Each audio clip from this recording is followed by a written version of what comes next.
Hey friends, it's me, Micah. This is the Homestead Bandwagon. This is a different kind of video than I normally do. Normally on this channel, I'm doing tool reviews, I'm doing how-tos with tractors and lawnmowers, kind of just stuff that if you have property or you're a handy person, you're gonna need stuff to do stuff. Here's how you do it, or here's a review on a thing. Today I'm talking about my heart. I recently had a heart surgery. And we're going to get into that in another video. What I want to talk about in this video is what I had the surgery for, and that is atrial fibrillation, or AFib. And I think that AFib saved my life, and that's what I'm going to talk about here. So first of all, what is atrial fibrillation? Atrial fibrillation is where the top part of your heart beats really fast and the bottom part of your heart doesn't beat as fast, okay? So also, the top part of your heart's kind of wiggling, and it makes these really erratic heartbeats. So it's a heart out of rhythm. It's the #1 most popular heart arrhythmia on the planet, and it puts you at a really high risk for stroke. And strokes can kill you or debilitate you, as we know. A lot of people got it. A lot of people don't even treat it. They just have it. Mine is called Paroxysmal AFIB. I had it. It stopped.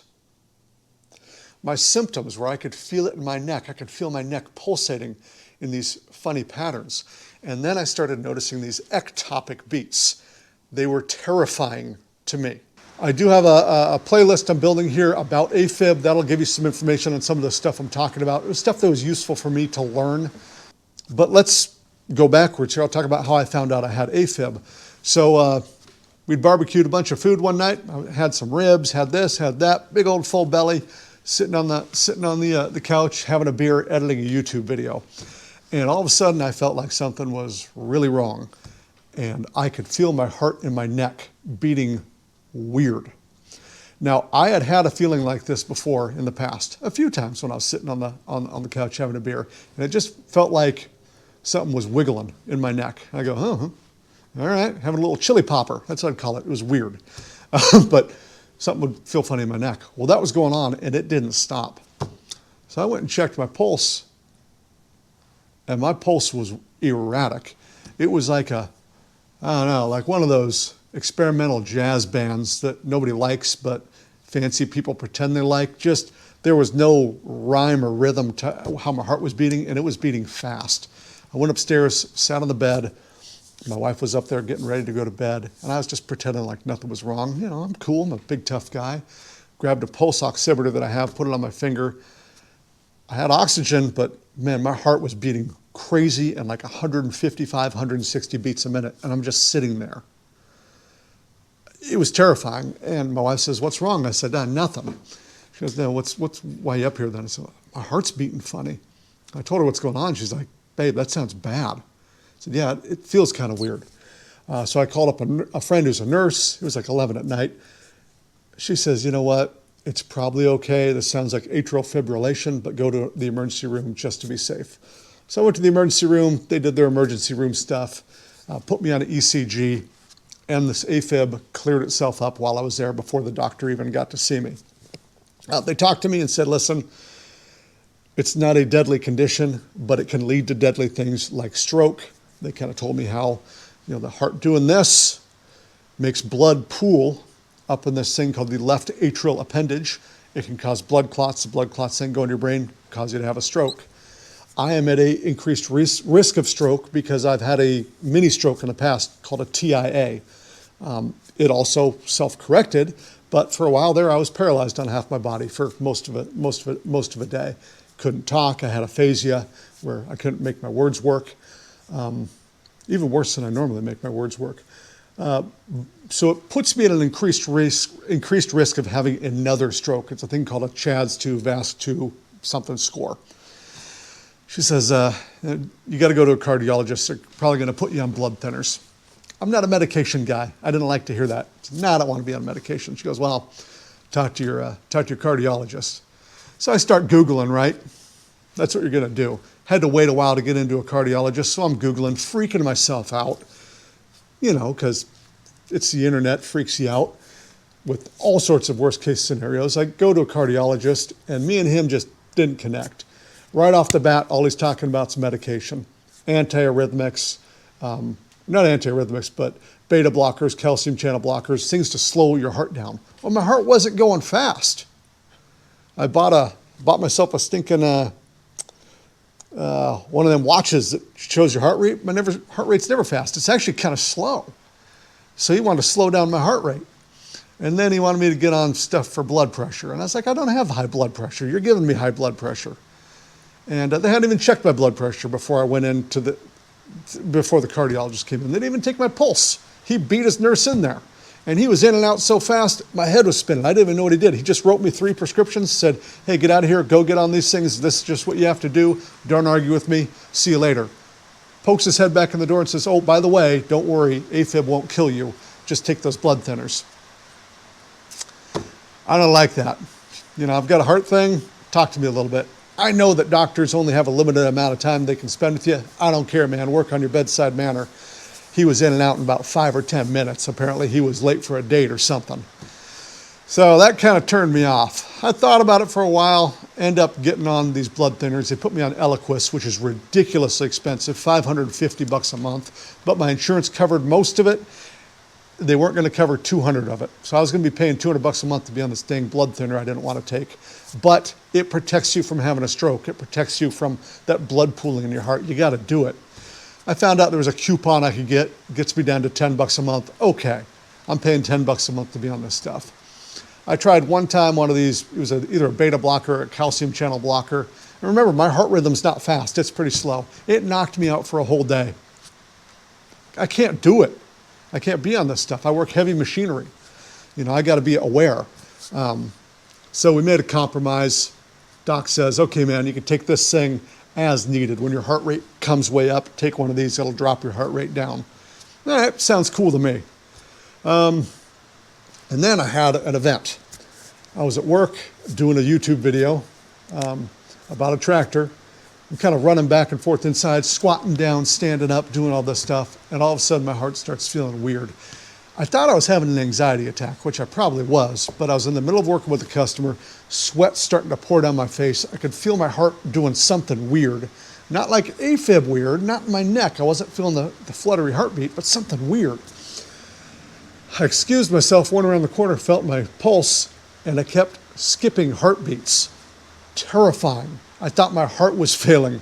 I'd get 1, 2, 3.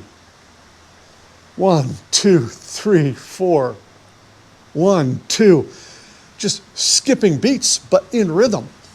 It was scary. I went upstairs into the office at work, sat down, Googled, because my doctor's office doesn't answer, the heart doctor's office doesn't answer their phone. My general practitioner, they don't answer their phone. So I'm Googling, freaking myself out, and it sounds like, okay, I've got ectopic beats. These are considered benign. They won't kill you. Well, they sure feel like they were killing me. I mean, it was like, felt like I was being punched in the chest while being electrocuted. And these ectopics, they lasted for a good half hour, 45 minutes. It was worse than the AFib ever was. The AFib didn't feel too terrible. So I light this doctor up. I said, hey man, here's what's going on. What's going on? You know, I messaged him through this MyChart app that we have to use with our doctors now. And he doesn't get back to me, the nurse does. She says, oh, doctor thinks that's probably ectopic beats. Well, what's that mean? Tell me some doctor stuff, make an appointment with me, whatever. I said, well, what's that mean? What should I do? She says, well, the doctor says take the calcium channel blockers. I need more information than that. They wouldn't communicate with me about these ectopic heartbeats. So I pressed them. I said, hey, I want to get this checked out. I feel weird. I don't feel right. And they followed up. They had me go get a stress test done where you're like on a treadmill, getting your heart rate going. My heart didn't skip a beat. My AFib didn't happen. Nothing. Everything was great. Nurses were like, you're doing great here. All that happened is my knee wore out on me. I couldn't keep going. But I got a great score on it, which I shouldn't because I was really out of shape, still am. And then they had me get a heart scan, and then they put a heart monitor on me for a month. And nothing happened when I was on that heart monitor. No AFib, no nothing. But I did start learning about myself. So with atrial fibrillation, there's comorbidities that we often see with it. Being obese, which I was over 300 pounds. Now I'm down to like 2.25. I got some more weight to lose, but I'm feeling better. Obesity, diabetes. I was on my way to being diabetic. You know, they wanted me to get on that stuff that lowers your blood sugar. I didn't want to be on that stuff. but I was pre-diabetic, as I call it. Sleep apnea, that plays in with the being overweight, being fat. I had really bad sleep apnea. My wife, when we first started dating, never slept because I would stop breathing while I was sleeping, and it was sleep in separate beds because I snore so bad. That's not good. Sleep apnea, they say, can cause AFib. Being overweight, well, maybe not cause, but these are comorbidities. They go together. And other things too, like drinking alcohol. That was a big one for me. I was drinking a six-pack every night, at least a six-pack every night. I knew it wasn't good for me, but I was so stressed every day at work. I'm in sales. It's a stressful occupation. I've got responsibilities. I push myself really hard. I'm either working at work or working at home. So 50 hours at work and then go home and work some more. I don't take weekends off, to just relax. I'm always doing something. There's always something going on. There's bills to pay, baby. I got to pay them. I was stressed. So all these things kind of add up, I found out, and cause ectopic beats in the case of stress and anxiety. I was having anxiety attacks a lot. And these comorbidities of obesity, diabetes, I was on the way to diabetes, alcohol, lack of sleep, sleep apnea. These all basically cause AFib, at least as far as we know. And maybe in your case they don't. There's marathon runners who just get AFib and they're in perfect shape. But in my case, it all kind of added up. And this is where I think AFib saved my life. Because all the doctor wanted to do was throw drugs at me. And I wasn't interested in that. I wanted to fix my problem. I got myself in this mess. I better get myself out. And if I couldn't, then I'd look at alternative therapies. So I stopped drinking immediately. I started cutting my calorie intake, losing weight, cut my sugar intake for sure. I found foods that caused my heart to get upset because my stomach was getting upset, because your stomach and your heart are right there together. And so if your stomach's upset, it can press against your heart, make your heart beat funny. So these ectopics really started coming on more after I had that AFib episode. And I would have storms of these ectopics where they would just start hitting me. And it was like every third heartbeat I would miss. It would be beat, beat, nothing. And then a hard one, or they'd come in strings, or my heart would just stop beating for a second, felt like, and then hit me again. And I noticed when I was getting a lot of these ectopic beats, first of all, I felt like garbage. I hated it. But also it triggered me to get a little AFib-y. I'd get these short runs of AFib. I couldn't track them. I couldn't tell that I was getting them, but I knew I was getting them. And so once I started really getting in control of my own health, I noticed that burden of ectopic beats came down. I started tracking it on my phone, when I was having ectopics, what I'd eaten that day. I really found that my food intake interacted with my heart a lot. And maybe it didn't. Maybe it just made me feel in control, so I wasn't feeling as stressed. But I'm telling you, when I started getting in control of my eating, what I was putting into my body, and paying attention to how it affected me, I felt a lot better. And then also what I was doing physically, I would notice that if I was squatting down, all scrunched up, hunched over, pulling on stuff, causing heavy exertion, I'd get ectopic beats too. That's pretty normal. Weightlifters, people like that, it happens. You get these ectopic beats. But I, in my head, found that the ectopic beats were tied to AFib. Now, the doctor I talked to is like, yeah, nothing. It's a nothing burger. Don't worry about it. Wouldn't even talk to me about these ectopics. But it bothered me. It got in my head. Bothered me so much that I went and talked to another cardiologist. And that's a big thing I would say too, is be an advocate for yourself. Push your doctors to give you tests if you feel like you need tests. Just get them done. If you don't like what that doctor's saying, find another one. So I found a cardiologist that I really jived with. First thing he said was, you can decide, do you want to medicate to reduce your burden of AFib? Or do you want to just live with it? Maybe it's not that bad. Maybe it doesn't feel terrible. When I've been in AFib a couple times, it hasn't been horrible. I did have one though where, man, it stopped me in my tracks. I didn't feel like I could walk. It was cold, rainy. I was out at the chicken coop. And I was like, I don't know if I can make it to the house. I was alone at home. I had my phone with me. It wouldn't have been the end of the world, but that was scary. So that part, that out of breath feeling, ended fast. I got back to the house, sat down, hung out, kind of tried out this AFib for a couple hours. It ended up, again, self-correcting, back in a normal rhythm. Do you hear this rain starting? Holy crap. You don't need all these medications. You can self-regulate if you want. You don't have to be on them. You don't have to lower your heart rate. It's not important. You do have to be on these anticoagulants. You got to. That's something that can save your life, because if you're an AFib for a couple days, you'll get a blood clot, in his medical opinion. It'll take about 2 days to build a clot. Clot goes to your brain. You're out of it, buddy. So keep taking these anticoagulants. I could deal with that. They didn't bother me. But otherwise, I kept a little pill in my pocket just in case my heart rate went through the roof, which it did a couple times. And funny enough, I would take the pill and my AFib would self-correct before the pill even took effect. What are you gonna do? So, moral of the story was, I found a doctor I really liked with, and he ended up performing for me a procedure called a catheter ablation.